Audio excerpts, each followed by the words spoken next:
had to change our plans because we had gotten in so late the night before that we figured they were so tired, and to ask them to leave in the middle of the night would just be too much. So we kind of decided that we would do something in the morning. And so we gathered the Maws and Paws together to let them know what was going on. And we kind of explained to them that we were going to ask the men to go out and leave as part of the Mormon Battalion at the request of the President of the United States, that the letter that had been delivered on horseback the day before, that's what it was for. You could see in their eyes that they were going to have to go back and to tell their children that again they were going to have to pull the wagons by themselves.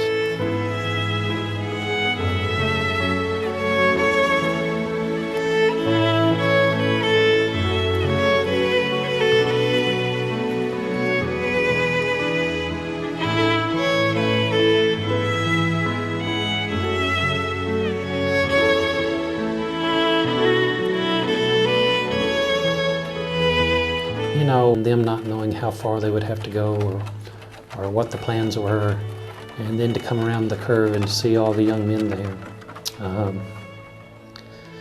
and to hear them singing was a great comfort to the young women.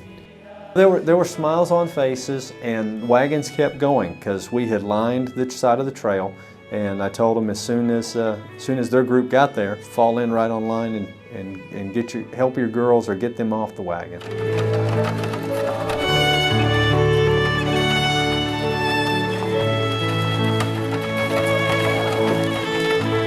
Well, it showed us how much we needed them and needed to appreciate that we had them with us.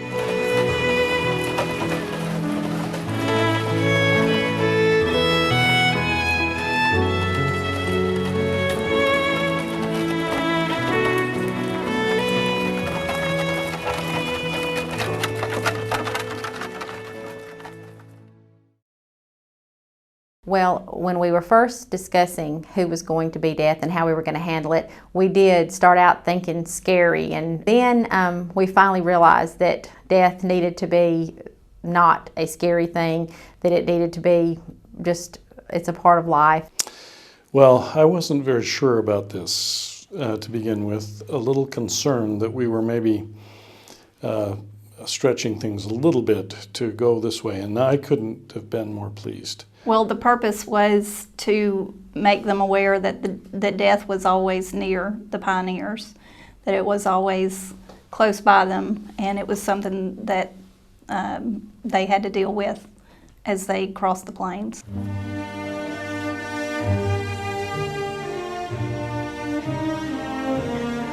As death was there and present, it made me think back, trying to put myself in a position, you know, if I was a pioneer, that at any moment my family or I or someone else, a friend, a close neighbor, could be taken, and that would be it. The family or whoever would have to go on without them. That was hard.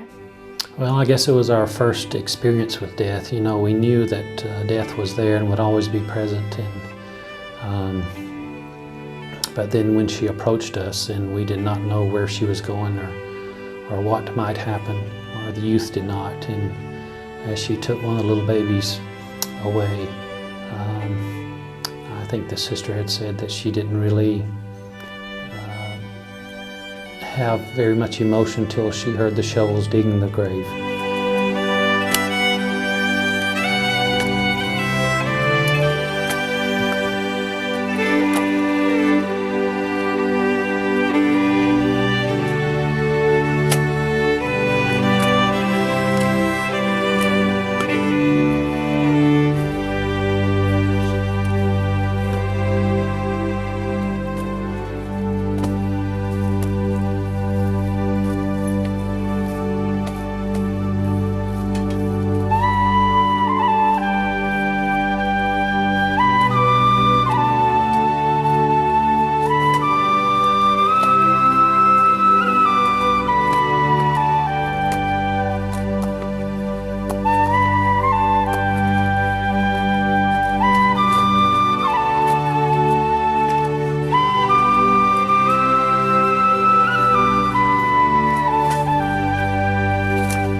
tough sometimes, and sometimes we lose individuals. But the thing that makes us come out here is that we share a common bond in the gospel, and that we know that families are eternal, and that we know that we'll see our daughter again, so that we can be an eternal family. And that's why we're willing to do this hard thing. And that's what the Lord requires of us, is to do hard things, even though it hurts. But we have to keep doing what the Lord, what the prophet asks us to do. We'll be blessed for that.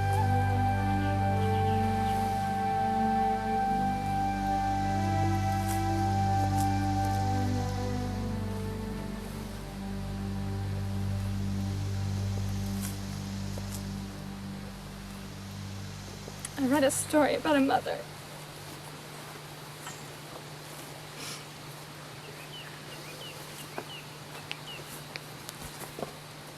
that had to bury her child.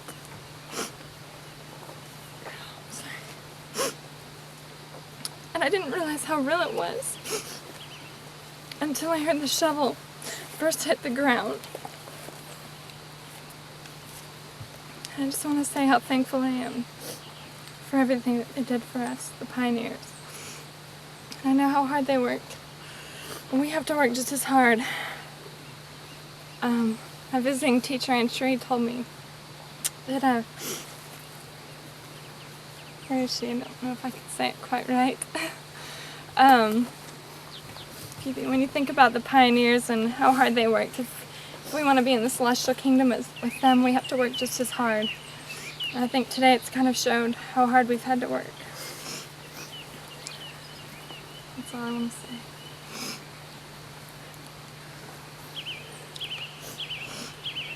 Well, I know we need to keep moving. So we have a while to go.